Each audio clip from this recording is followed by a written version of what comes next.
Hi, I'm Peter Reinhardt, and welcome to the Johnson & Wales International Symposium on Bread.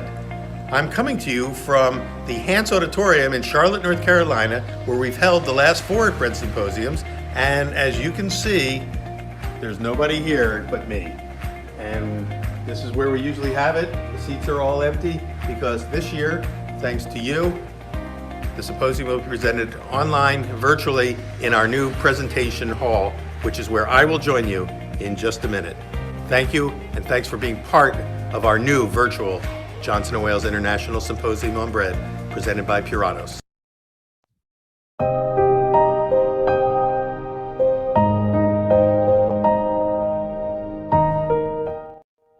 Welcome again.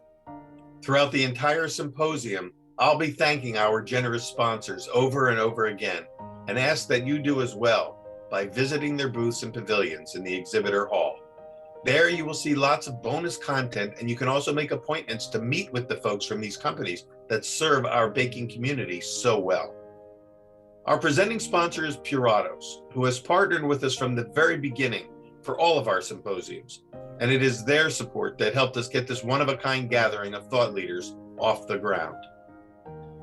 Please also visit our fabulous flour and milling sponsors, Ardent Mills, Lindley Mills, and Central Milling.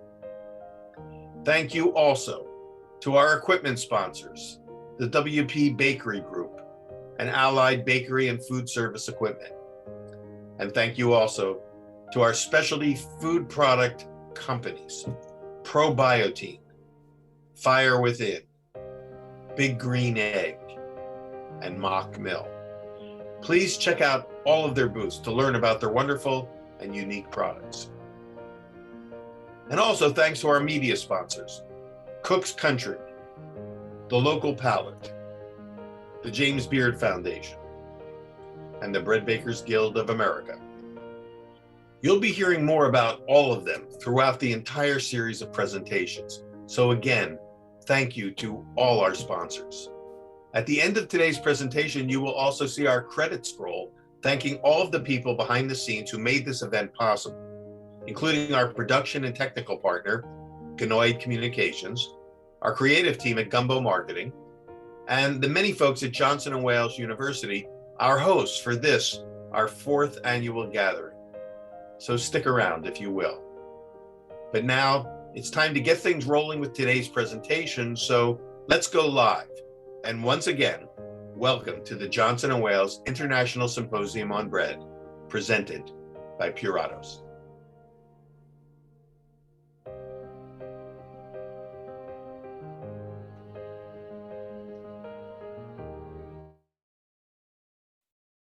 So I think I'm live here. Can you all see me? That's great. Thank you. Well, I've been having some technical problems today. I'm bouncing back and forth between my laptop and my desktop, and I think we finally got the desktop to work. So just in the nick of time. It so often happens in a bakery, right? I'm excited to be here today with Roxana Jullapat, who I will introduce in a second. She's standing by and getting ready to do a demo for us. Thank you, Roxana.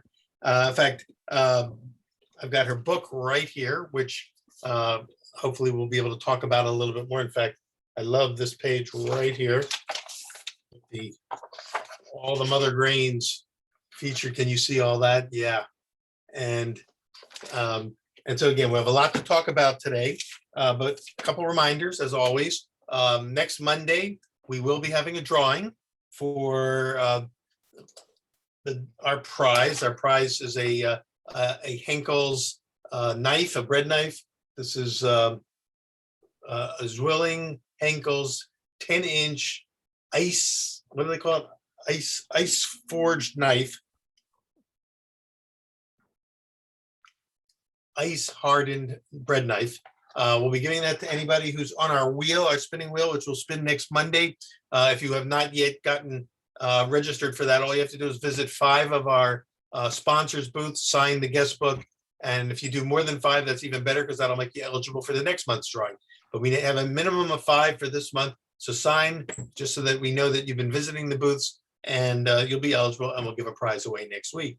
And next Monday, Dr. Erin McKenney, who we spoke a lot about on the previous Monday, 2 days ago, we spoke a lot about what she's going to talk about as a follow-up to Rob Dunn's amazing presentation on yeast 2 days ago. She'll be following up and focusing more on the sourdough side and on the microorganisms, the bacterial side, and the tracking of sourdough starters. So that's going to be next Monday. And next Wednesday, we will not be doing a demo next Wednesday. We're going to take next Wednesday off, and then we'll return again a week later. I'll be sending out an email blast to everybody this weekend to give you an update on the next couple of weeks that are coming up. And again, keep checking the homepage. Go back to the homepage so you can see the schedule of things that are coming up. Some really great presentations. We're at about the halfway point now. And so it feels like we've been doing this for a lifetime, but we've got a lot more to do, and we'll be going all the way till mid-October. So hang in there with us. All right, Roxana, I think it's time to turn things over to you. If you could unmute and let us know, where are you coming from? Are you coming from your bakery in LA, or where are you? So, well, hi.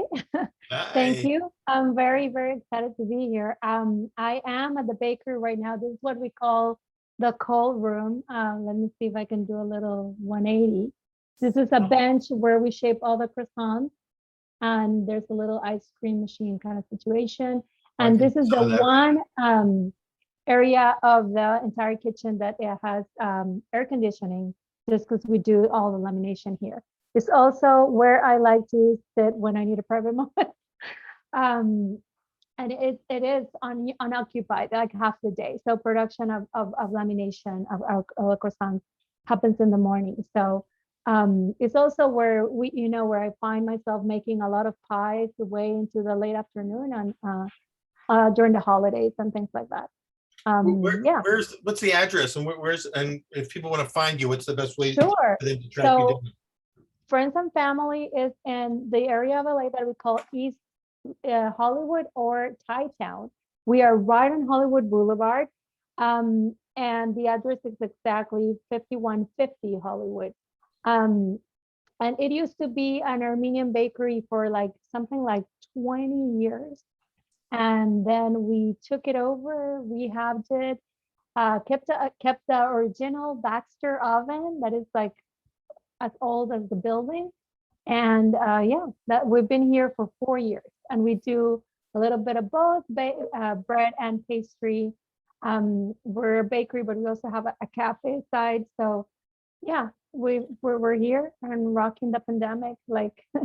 Well, I've got a zillion questions for you, Anna, but I think that I'm going to let you just start your presentation, because you may answer them, while you're starting to present, and then what we'll do is we'll come back at the end, and we'll go live again. Or I think you have some videos to show, right? So after the videos, we'll be definitely come back live. We'll leave some time for Q&A, and then we'll all gather again for the after party in the VIP lounge. So and when we get to those points, if any of my questions aren't answered, I'll throw them in like everybody else. In the meantime, those of you who are watching Roxana as she's starting on her demo, if you have any either chat that you want to throw up there or any questions, you can use the Q&A button, and I'll track them and I'll feed them to her, at the appropriate times. So with that said, Roxana, thank you. I'm going to turn it over to you. I'm going to mute my camera, and you've got the floor. Awesome. So when Peter invited me to the bread symposium, I was really thinking what would be a bread worth making with all of you, and in a bread symposium where a lot of fantastic bread bakers are making incredible bread. And this reminded me of a great moment I had not so long ago when I was working on the book. I touched base with a baker based in Finland. Her name is Elisa Kusala. She's a food writer or recipe writer and book author in her own right, and also a fantastic baker. And she toured me all over Helsinki, took me to a lot of fantastic bakeries where rye is the predominant grain. And she also baked me a bread, and I was so taken by it. I actually asked her for the recipe, and I included it in my cookbook, Mother Grains. So this is the recipe that I'm going to show you guys. So that's my cue to show the video. Let's see what ring bread is all about.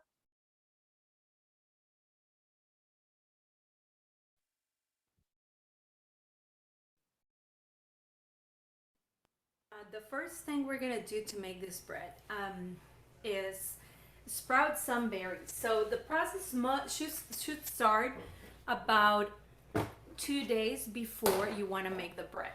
So I made here a little contraption. This is just a little deli cup that has a matching lid. This is like where you would get your takeout in. And then I just poke a bunch of holes. And then in here I'm gonna put 50 grams of rye berries, and these are really beautiful rye berries that I was able to source from Gristenthal, my mill here in Southern California, in Pasadena to be exact. And the process could not be simpler. I'm gonna add water to my berries. I do this the same way every time, regardless of which grain I am sprouting at the time. So I let it sit for about 5 minutes. Just kind of like let the berries like really soak and absorb some of that water. And then over the kitchen sink, which you probably can see over there in the corner, I just drain my berries. I can even just like leave them like this and let them do their thing. And then when they're ready, when they're pretty nice and well drained, I just let them sit at room temperature until the next day. About the same time the following day, I repeat that process. And then the following day, which is probably the day that you make the bread, hopefully the day that you make the bread, these guys would be quite sprouty, especially now that it's summer and it's pretty warm here in California. These guys really want to germinate very fast. If you wanted to slow down the germination process, like let's say that you don't want to make the bread exactly 48 hours later, but maybe the next day, these guys will hold in the refrigerator one day before, 24 hours ahead. We make what we call a rye levain. So if you happen to have a rye starter, go ahead and inoculate your levain with rye starter. I actually just use my regular starter because I hope no people with wheat intolerances or celiac disease are enjoying this bread. But you can certainly have, if you have a rice starter, by all means use it. So we're gonna inoculate our rice starter at 10%.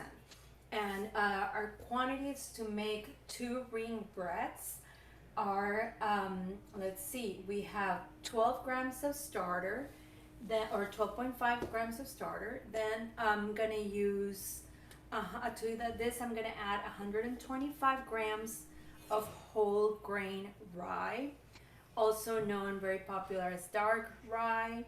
Some people call it pumpernickel. I just call it whole grain because that's exactly what it is and what it should be. You can even grind your own if that's something you enjoy doing and have a mill at home.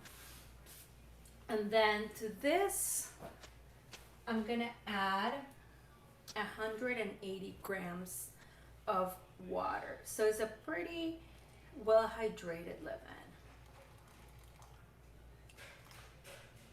And then I'm gonna go ahead, give it a good stir. Because it's not a stiff pre-ferment, it's gonna mix really nicely and easily. So again, really easy to make this dough. Ferment here. I'm gonna cover it so it doesn't dry out, and I'm gonna let it ferment for 24 hours, basically until the very next day. So we know that the science of rye is a little bit different from that of wheat, and that pre-ferments in rye, especially whole grain rice, really benefit from having a really that buildup of like a lot of acidity. So we are not worried about letting our pre-ferment get really nice and sour. We really want all that. So the next step is going to be mixing your final dough. Very simple process. We're gonna actually use a spatula because it's a very sticky dough. And I'm gonna add 315 grams of rye, flour, that same flour we use for the levains, or dark rye, pumpernickel, or whole grain flour, whether you milled it yourself or you source it from a good grain provider. Then here I'm gonna add salt, and it's a good amount of sea salt. I'm gonna do 6 grams, and fine is good because it dissolves better.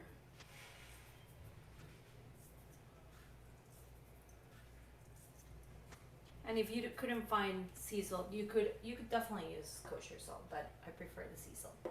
And then we're gonna do 180 grams of water.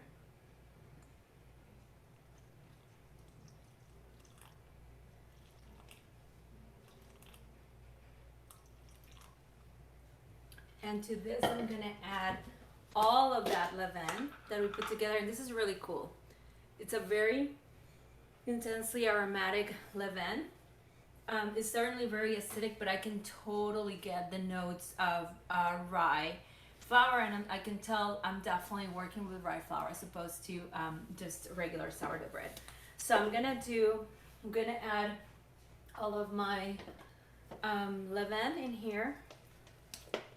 It's nice, liquidy, very acidic, exactly what we hope it would be.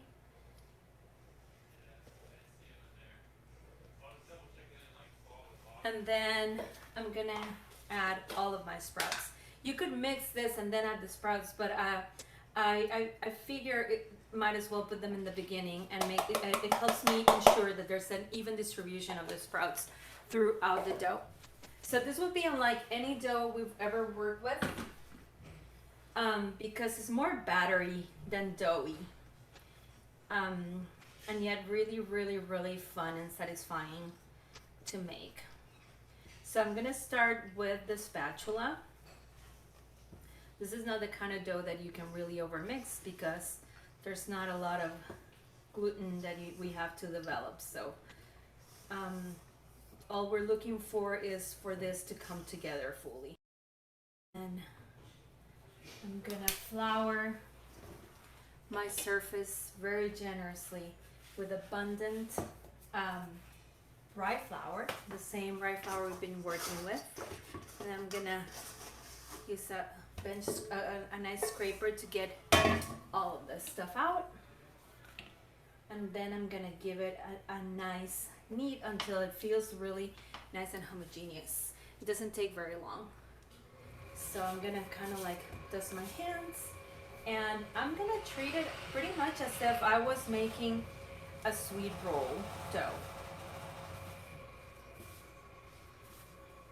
I have to make sure that I am definitely using enough flour so I don't have a stickiness issue, but otherwise it's totally working really well. So it doesn't have the bounce that a rye flour, a normal wheat flour would have, and yet it's very supple. All right, so this feels really nice and homogeneous to me at this point. When I reach this stage, I'm gonna split this ball of dough into 2 portions, and hopefully they'll be similar in size. And just to make sure, I'm gonna put them on the scale. I'm looking for a ball that is about 1 pound or 450 grams. This is pretty much exactly that. Okay, so then I'm gonna make a round out of each one of these guys. So I wanna make just a nice little disc. Here's one disc. And here's another disc.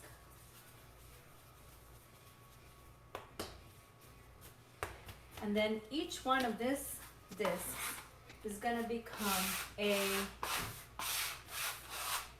ring bread.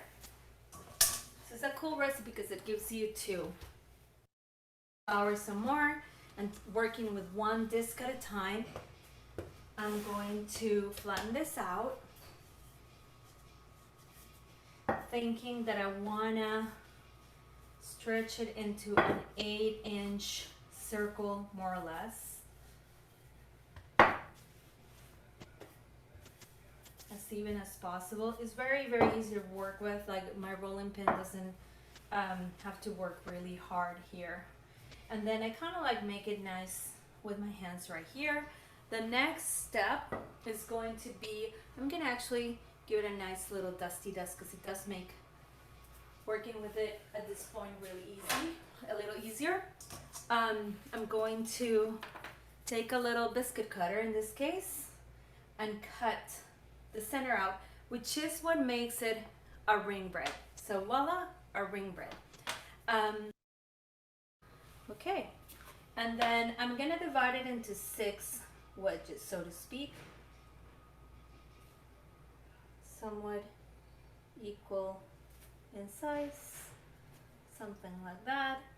And then depending on how fancy you want to get, we can do a little bit of design that is actually very functional. We need to sort of like pinch this so that it poke the bread so that it actually doesn't build pockets of air, but it's also an opportunity to make a pretty design. So I'm gonna make it somewhat symmetrical over here.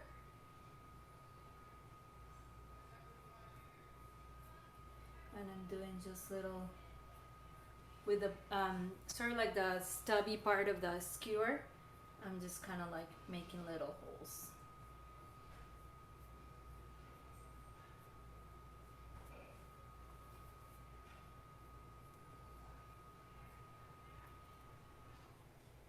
Ta-da, that's it.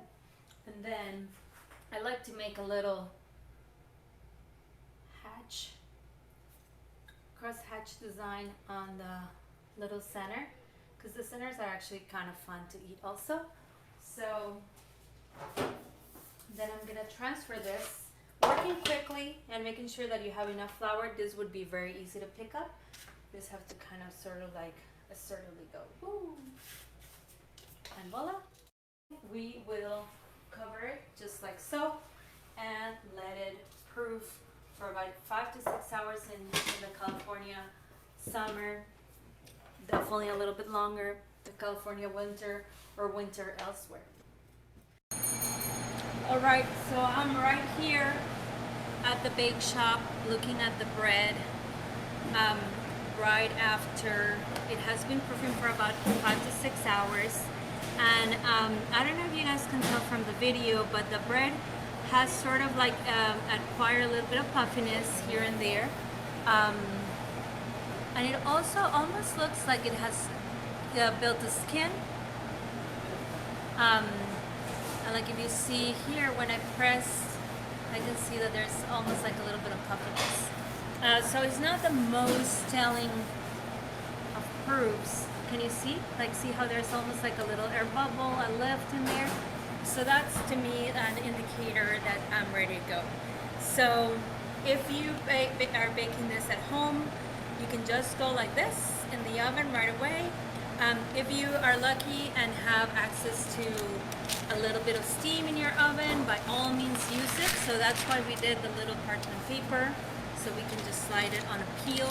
And that's what I'm gonna do. I'm actually gonna bake it with a little bit of steam. The oven is about at 450. I'm gonna bake it for a very short period of time, about 10 minutes. But if I were baking at home, it probably would take about more like 20 minutes in a home oven. So here we go.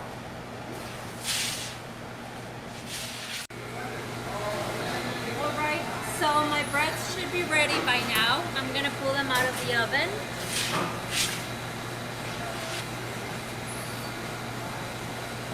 This is exactly what they should look like.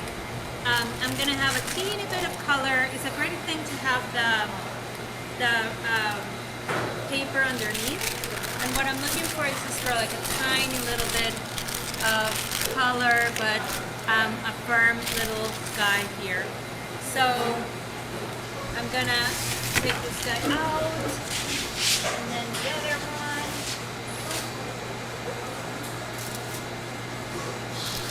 Great. And the last bit that I want to do to this bread is I just want to make sure that it gets covered, and I'm gonna use a little napkin to do that. So I'm going to put my bread right in the middle. Warm to handle, so be careful. right here while still warm. Put the little hole in the center and wrap it with a napkin, like a little, as if it's gonna spend the night in a little swaddle. Same thing here with the other guy. And this would kind of like let it be nice and supple when we, still nice and moist for when we enjoy it after a few hours, ideally the next day, or for sure until it's like completely cooled down, about 3 to 4 hours, and they can rest just like this.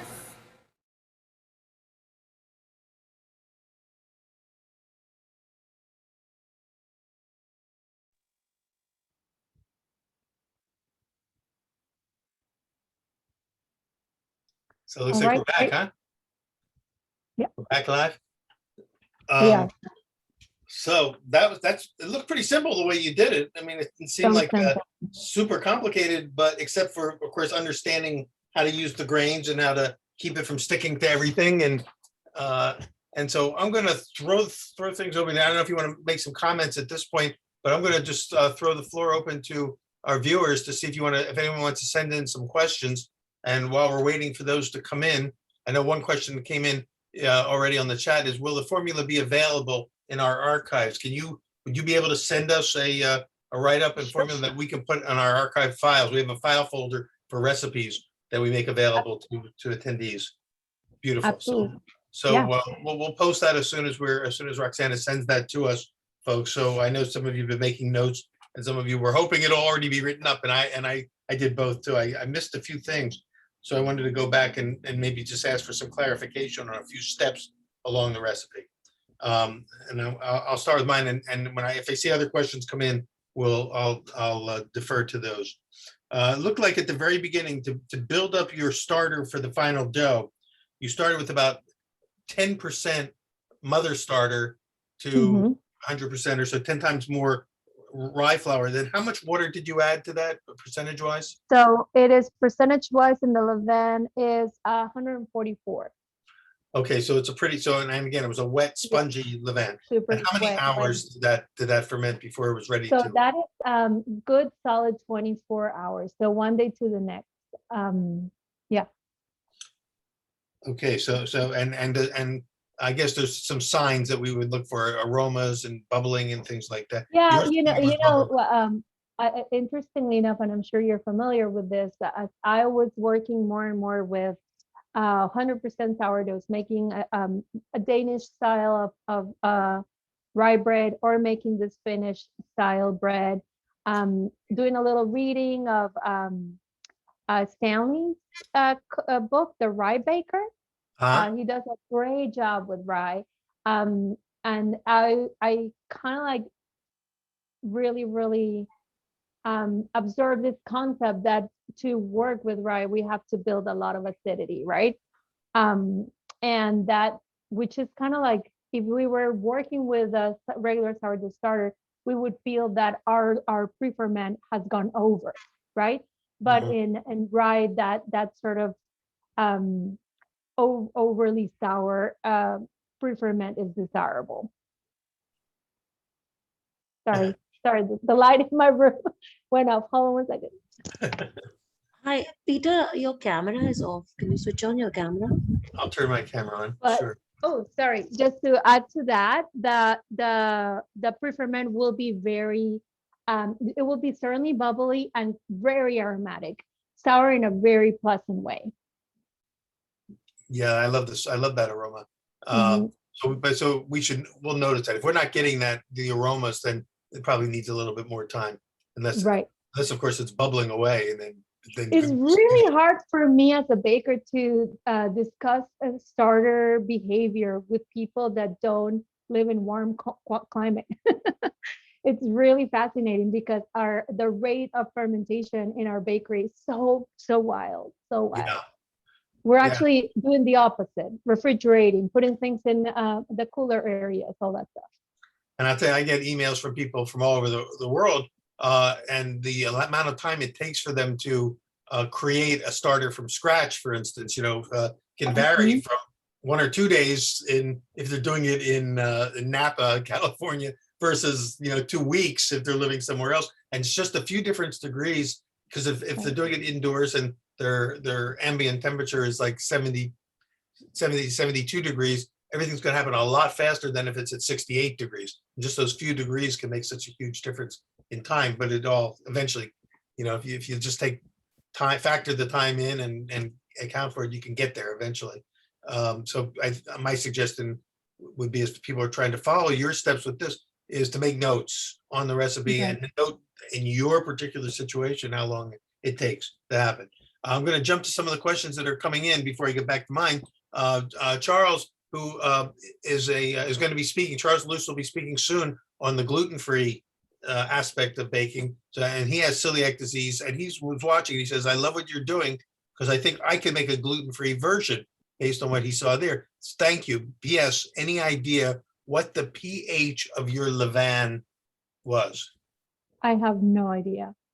Is it pretty acidic though? It's definitely pretty acidic. It's definitely far more acidic than our levain that we use for regular sourdough here at the bakery, which is inoculated at 26%.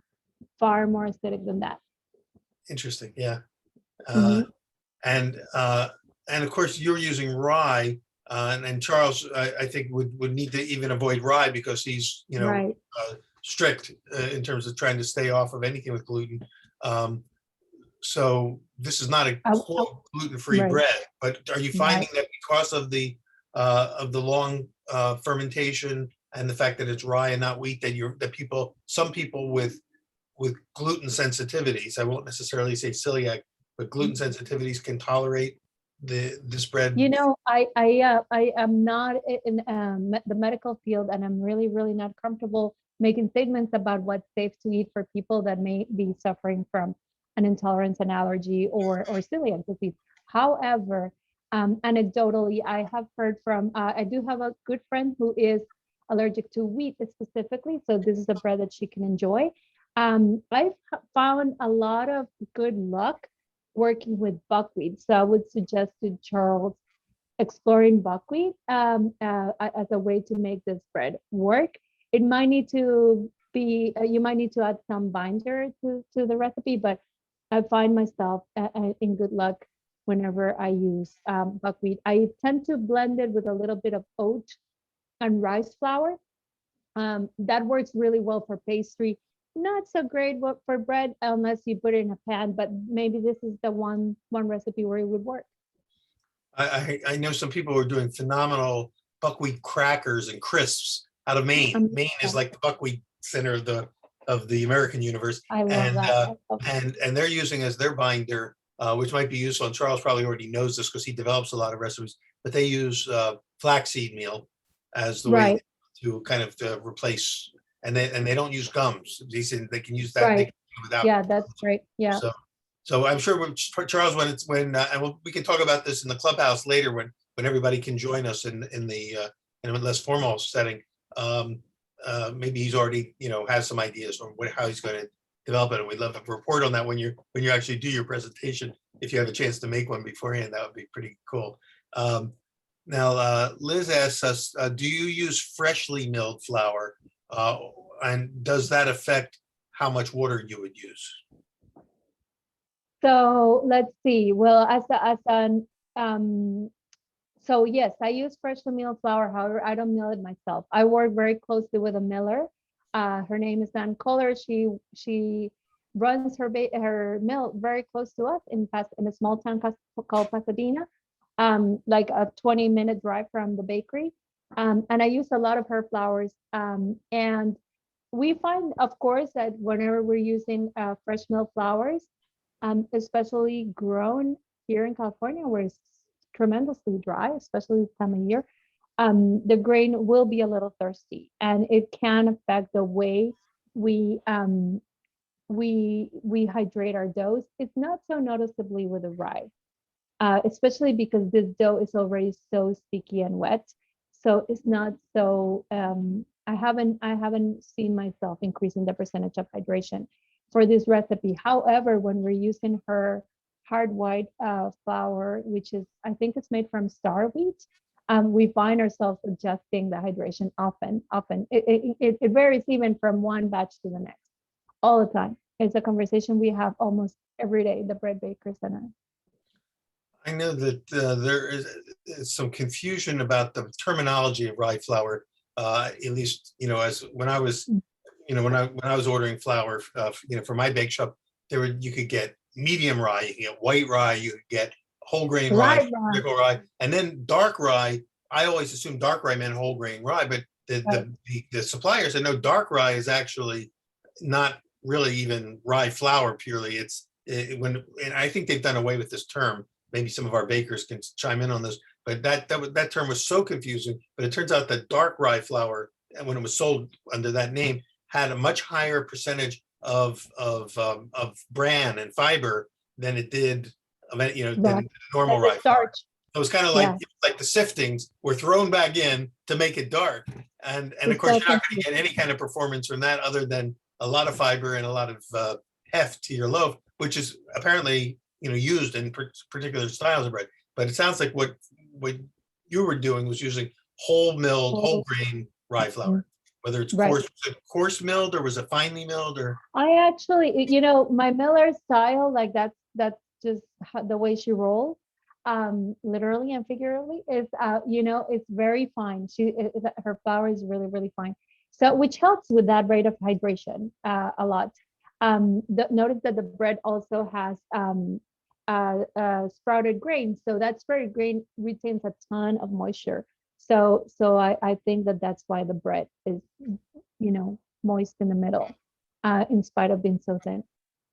And is Also, that one of the reasons, or what is the reason that you wrap it and give it that overnight before actually I putting it? think I think it's just because those of us who have baked rye bread talk about a weird thing, right? Like the first time you make rye bread, you're so fully engaged because you're like, what in the world is this thing? Every single step of the way, from the way the dough with just water feels, to the way the starter smells and behave. And then never mind when you're like shaping, what is this? It's like you need more spatula and you need your hand. But so I feel so when it comes out, we know that we should never, I mean, those of us who have tried it personally, you should never eat a rye bread straight out of the oven, like we would if it was a wheat bread. So it really has to calm down, like forget about it, walk away from it. But I want to keep that supple sort of like um softness to it, even though it is crusty, but I want to keep a little softness to it. So that act of like putting it in the napkin keeps it nice and kind of steamy, and like just let it cool that way. I have eaten it like 3 to 4 hours after, and it's really, really great. And of course, the next day is great, fantastic. The next day. Um, and this leads to a whole bunch of questions. Like, so did the Well, flavors change over a couple of days? Like from yeah, say 3 hours on, it's okay, but then next day maybe what is yes. the peak? You say the peak is You the know, next day or 2 days? the Dan peak is Alkaline the used to next say he day. liked to wait 2 days to eat his I would breads. say the peak is for sure the next day. So I in the book I suggest to schedule. I'm making a lot of assumptions about people's lifestyle. I'm saying go ahead and feed your levain on Friday, right? Friday morning, and then you can mix your dough Saturday morning, bake midday, let it rest overnight, and have a feast on Sunday, right? That would be the best way to approach this like weekend thing. For sure, get some pate and some delicious logs and amazing cheese. I really like lingonberry jam from IKEA and butter, that kind of stuff. For sure, think Nordic flavors, but seriously, here in California, that bread and avocado is Mm. amazing, amazing. Is what I feed my bakers when they're cranky. Um, and it's so delicious, and it really is a complementary kind of flavor, like the richness of the avocado, like the earthiness of the rye, really, really terrific. um and I would say the peak for me is definitely the next day. The variety of flavor would be is very, very almost sticky and acidic, yeasty almost, the day off.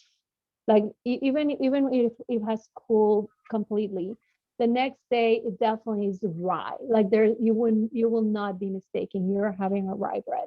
The flavors have really integrated It's with each very other. evocative. It's very evocative of old world baking. It's really, really almost, there's something epic about it. It's really, really cool. Really cool bread.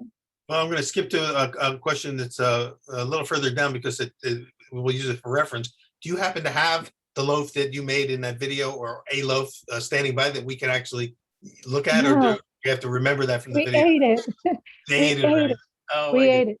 I mean, and I made it like 6 rounds. And I intended to make it, but I happened to be off yesterday. So, Okay, so so so along with this question of wanting to see it is what you mentioned some of the ways that you use it. When you use it, like let's say you're putting avocado or using it with lingonberry jam, do you slice it across the middle and open it yes. up? And then so then the top and bottom become sort of the bottom, the undercrust for it. So for example, think of it as here it goes the light again. Okay, I'm gonna Yeah. let it go because you guys can see me, right? So think of it as a bagel, right? You slice it in the middle, even though it's like really, really a lot thinner than a bagel. Yeah. And you can eat it quite like a bagel. You can just eat the one half. That's totally fine. My friend who gave me the recipe, Elisa Custola, says, "Oh, just open it up and put some butter." Like Yeah. it's not complicated. Because I always we're fast. We're like, oh, what is the best pairing for this bread? And it's like it really is like peasant bread. So just a little butter. Yeah. Do you ever toast it or like put it under a broiler and get some toasted on I have the crumb? toasted it. It's not unlike other 100% rye breads. So it will be like toasted at a lower setting in the oven for a longer period of time. It doesn't crisp up quite like as a regular panel event or Mhm. or pan de campagna would toast. So maybe you want to be like it's just for me, like when I put in toaster oven, just to, like regain a little bit of softness, and that's it. Well, let's see. We've got one here. So thanks for the demo. It's an impressive bread. It's quite unusual rye bread. What are the differences of this bread comparing it with other brick-like or dense-like rye bread? You know, what are some of the differences? It's like Yeah, it's I would say that's a really good question. Hold on, let me replug myself here. I think that the one thing that is important to know about this bread is like when we make a Danish rye, we're basically making, I think of it almost like a quick bread, right? Like it's like you're mixing it in a bowl, you're spreading it with a spatula in a little loaf pan, you'll watch the rice, you'll bake hopefully with a little steam, awesome, right? You'll wait until it's cool, you slice almost like a quick bread. This and it will keep for quite a while. This bread, perhaps because it doesn't have that dense middle, will keep only for a couple days. Like think of like tortillas or pita bread. However, I have put it in the freezer, it freezes well. And I have also refrigerated it, and upon putting it back in the oven, it will regain a little bit of softness. So that's to me the most remarkable thing. Also, I like this bread because people have these romantic ideas about rye. Uh, yeah. and I would say that it's definitely not an impossible bread to make. And what I like about this one recipe is that it immediately creates a level of comfort with rye.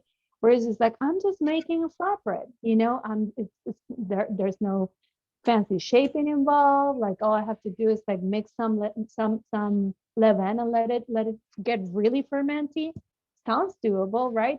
So I think that this is a really good introduction for that kind of bread. And even when it doesn't look terrific, it looks great. Something really compelling about circular bread with a hole in the center, whether it's a bagel or a loaf like this. And you can imagine at a bakery, in Denmark, or did you say this is Danish or Finnish, this bread? Finish. So if you were going But to a there's bakery, versions of it everywhere, all over Scandinavia. exactly, Yeah. and I could just imagine seeing them like a post, sticking out of the wall with dozens of these like draped, and you just slide them off as people order them. I believe that originally that's why they're ring breads, right? So they're like people would harvest the grain and then bake like crazy before the winter set in. and then they would like store these in poles all over inside the house before you like locked in the cabin. Well, I guess that's that's one of the questions that came in, is how long does the ring bread last in storage? right. I would say like nowadays where we're accustomed to fresh food, 2 days is enough. In the olden days, I'm sure like it was supposed to last all winter, but we don't have to do that. Well, if you don't want it to get moldy, you would probably have to dry it out and kind of like turn it into a Right. crisp bread, and then dip it in your tea or coffee or hot Right. chocolate. But do these breads ever get? My concern would be if you tried to keep it moist and hold it for a week, that at some point you're going to start to see mold on there, and that Absolutely. mold and rye bread always Yeah. freaks Yeah, me. and you're an East Coaster talking about around this time, right? Things get really moldy because it's summer and there's a lot of humidity. So yeah, that would definitely happen. We see a lot less mold than you would in our part of the country for sure. Well, I'm going to go through a couple more before we run out of time here. How often do you feed your starter? Well, let's see. So I'm a lazy baker, right? So I only have one starter that I use to make different levains or pre-ferments throughout the week. So for example, my starter eats this time of year, we feed it 3 times. But as once we cool down, and so we'll feed it at 26% in the morning. We do a 20% in the middle of the day, we call it a mid starter, and a 20% at the end of the day. And then whenever we make this rye levain, we pull from it. Even though it's not very kosher, just in the event that somebody can't eat wheat, but you know, we only do these breads for fun. We really don't offer them at the bakery. It's diluted out when you add the rye flour to it. It's pretty diluted. Exactly. I mean, like we're pretty careful. Like those issues, dietary and allergen issues are very serious here in LA. People really, really take them very seriously, and they'll put you to task. As well they should. But we're full disclosure at all times. And so when you're baking, you're feeding them 3 times a day, which is something. And of course, that's specific to your situation there. But let's say you're closing up for a couple of days. Can you take that starter and do you just retard it in the refrigerator and then come back and you left off a couple of days later? Absolutely. Yes, and we have done that. We also we have our myths about our starter, and what it's a she. Her name is Aretha. I was going to ask you what's your name. Yeah, she likes what she likes. We had a Peter, by the way. Last year, but you know, Aretha likes what she likes, and we feel like she is better when we keep her on a regular schedule. So even for example, we close for Christmas Day and then for New Year's, so somebody will babysit her and just like keep a very small amount of her going on, just so that we don't want to interrupt that metabolic rhythm. And that's our own myth. We have no science to back it up, or maybe some science to back it up, but it works. But it works. Yeah. I think the only thing Aretha really demands is some RESPECT. And I'm sure that's not the first time anyone's ever said that to you. So here's another question. Did you put the sprouted rye berries in whole, or do they need processing prior? I'm getting ready to start sprouting, specifically with einkorn and spelt. That's another question that came in is can this be, how does this compare if you go with einkorn or spelt berries? Just curious about the different incorporation methods. I think, yes, you can. I find, for example, the wheat berries, when I sprout them, I find them to be still a little toothy. So it wouldn't be a bad idea if you give them a rough chop in a food processor. Yeah, or you can let them go a little bit further, you know, like maybe let them get like really, really sprouty where you can almost see the little stem. I think that helps. So I'm sorry, I missed it. Did you say you do put them in a food processor to break them down? Yeah, no, I don't for this recipe. I find that sometimes the wheat varieties tend to be a little toothier. So I might get them. I might let them germinate, say, an extra day. Or put them in the food processor. It's all a matter of taste and what you prefer. But as long as they're Um, soft enough that you don't break yeah. a tooth when you bite into them If later. if they are biteable right before you put them in the dough, like just after germinating for 3 days, they'll hold up in the dough. And uh, yeah, so they're going in with all this, it's like a whole sprout. It's a Yeah. sprouted Mhm. berry. And then when the dough is finished, when the bread's baked, does the texture of the berry soften even more does it absorb more moisture while it's baking, or does it firm up and get a little chewier?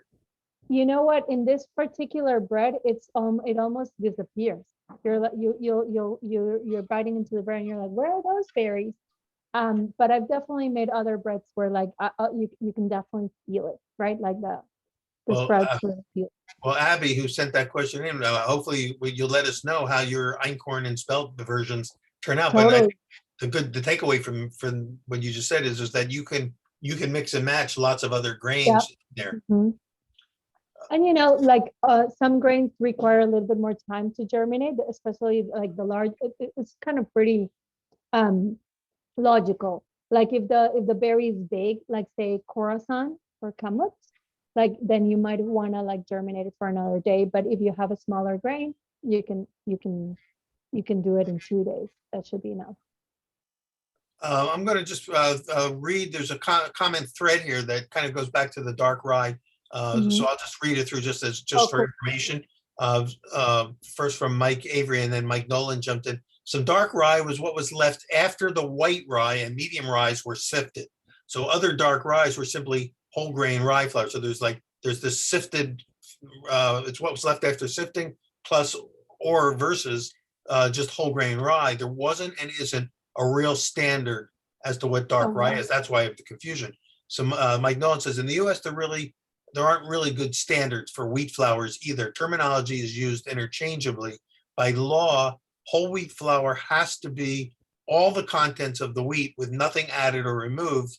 The grind can be problematical. Now, of course, even there, I think some of the bigger mills have taken liberties with whole wheat flour. It isn't 100%, and they're still calling it that. There was a site, maybe it was the Fresh Loaf, but it could have been the freshloaf.com, that concluded that there's a lot of variability in how much German bran is in a lot of flours labeled as whole wheat. I've always liked whole meal as a term that applies to a single stream milling process rather than one where the streams are recombined at what is claimed to be the original percentages of bran. Yes, which is a very common these days, is to separate and recombine. Right. And some bakers will go into battle over that one, claiming that once you separate and recombine, you do not have the same product. And I think that they've got a good argument there. Right. Tom Leonard in the Bread Bakers Guild was the source on this comment. If the amount of bran and germ varies, it could also vary because of variations in the input wheat grain itself. Not all wheat is created equal. So that's a good little conversation piece there. And I'm going to just keep going with the questions because we're almost coming to the end. And then when we regather in the in the after party, I'd love for you to talk a little bit more about the history of your bakery and your philosophy of baking, because the Mother Grains, I want to get more into like what the mission of the book Mother Grains was all about, and also sort of your feeling about your relationship to the baker, the miller, and the growers, and Right. and why you could take a Finnish bread and reinvent it as a California, in its California incarnation. No offense to the Finnish. But you bake with what you got. Okay, so we got this. So what do the sprouts? It's a question from Dan. What do the sprouts add to this? Is it moisture? Is it the crunchy texture? What else? I would say they add a good amount of body.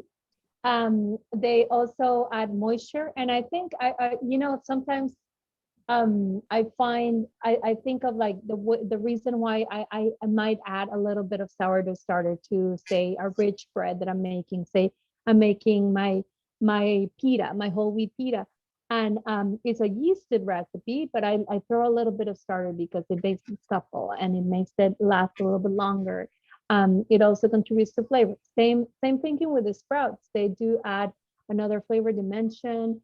I also think about I really like that sort of like mother and child situation, meta kind of feel in a bread. I love this bread so much because I really respect and love the fact that it was given to me by a woman baker, who lives very, very far from where I'm from. And we developed a really beautiful friendship over bread that included touring all over Helsinki and jumping in the Baltic and going to a Finnish sauna. So Yeah. it's also circular, which represents so much, like, full circle, completion, eternity. I feel like it really represents how I got to know this bread, and I would like people to experience that also. It's also very engaging. Like every single aspect of making this bread will have you fully aware of the process. It feels so different, smells so different. Um, it is completely almost counterintuitive. Like, we're gonna need rye bread dough on a bench. That's weird for those of us who bake bread and make bread all the time. And yet it's possible. It's also something that seems so like sophisticated and foreign, and yet when you make it, it feels so familiar and close to your heart. So I think it's cool. It taps into something deep inside of us, I think. Yeah. Would you say, based on your observation, that there's kind of a renewed interest in rye breads in Yeah. general, and especially the denser, say, the Scandinavian type rye breads? Yes, and also I'm sure, and this applies to all the grains that I explore in the cookbook, but in general, I would say that we have to be pretty open-minded to these new flavors for which we're going to acquire a taste. And we can't depend on white wheat alone, and in including this diversity of grain will expand our palates, but we're also like validating biodiversity and committing to it in a time of like incredible climate change challenges. So an agriculture that focuses on a larger scope of grain varieties is really, really cool. The fact that Nordic cuisine has become a thing has done a lot for these varietals, and also this rye movement, but also like varietals that are Nordic in origin, such as Ulan, a really cool wheat that it's available here in the United States, and open the conversation of like what it is to rediscover these grains that were almost lost, like as 30 years ago. Yeah, it's kind of cool that this is all coming around full circle. Well, before we run out of time, and for people who aren't going to be able to join us in the after party, or who are watching this on the recorded version later, because a lot of the viewings happen, afterwards. Friends and family, where are you located again? Let's give the address and write this down. Okay. So that if you're in LA or coming to LA, you want to be able to stop by and say hi to Roxana. Right. All right. So friends and family is on 5150 Hollywood Boulevard in LA. You can also find us in social media on Instagram at our handle is at We Are Friends and Family. And you can also find me on Instagram at Roxana Jullapat. So see you around. Definitely. You're all over, yeah. And if you make the bread, please share your results. And be on the lookout for the book Mother Grains by Roxana Jullapat. It's just out this year, right? Just came out recently. Yes, since April. Mm-hmm. And thank you for my signed copy. I love that. Congratulations. I know how hard it is to put one of these together. You did a great job. I know You got another book. do. Anything else in the works? A follow-up book? I would like to do a book that, so a lot of the recipes in Mother Grains are combos of refined flours and wholemeal flours. I would like to focus on all 100% whole grain flour baking on the next one. Yeah. Well, we'll end with this. Mike Avery just chimed in. We're working our way through Mother Grains, and our current favorite is your sorghum ice cream. Wow. Wow. So very cool. So I can't, well, you got me thinking. I gotta track that one and make that one now. Thank you, Mike, for shouting that out. So Roxana, what we'll do is you and I will log out of this, and we'll log back in on the other link that we have to get us into the VIP lounge. Others who are watching who will just kind of, they know how to navigate over and log in. We'll take a 3-minute break, 4-minute break, so that if anyone needs to, get some refreshments or go to the restroom like me, we can come back in 3 or 4 minutes and we'll start the conversation and we'll have Awesome. we'll get everybody into the game. All right, Roxana, thank you so much for this Thank great you so presentation today and for kind of illuminating us a little bit on this whole other aspect of breads that are going on internationally. Awesome. And to all of you who are watching, thank you. Remember, come back Monday. We've got Erin McKinney on sourdough starters, the Citizen Science Project, and the charting of sort of the different starters from around the world. So that's going to be a really interesting conversation and presentation as well. Roxana, we'll see you in a couple minutes in the after party. Thank you, folks.